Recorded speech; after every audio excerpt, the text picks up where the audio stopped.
Hello বন্ধুরা, welcome back to my mini blog.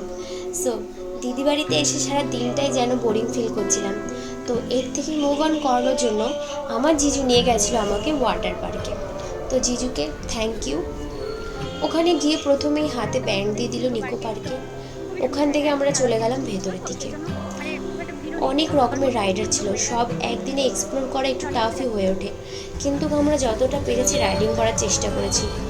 ওখান থেকে আমরা চলে গেলাম ওয়াটার পার্কের দিকে, যেটার জন্য অপেক্ষা করছিলাম প্রথম থেকেই। আর জল জিনিসটাই এমন, দেখলেই মনে হয় ঝাঁপিয়ে পড়ি। চারিদিকে গান, নাচ, আনন্দ সব যেন একসাথে। কখনো সময় পেলে একবার হলেও দেখে এসো, কারণ বয়সটা আমাদের যাই হোক না কেন, আনন্দ করার দিক থেকে কিন্তু আমরা সবাই একই।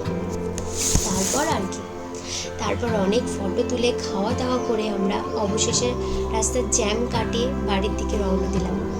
সারা দিনটাই যে কিভাবে চলে গেল নিজেও বুঝে উঠতে পারলাম না।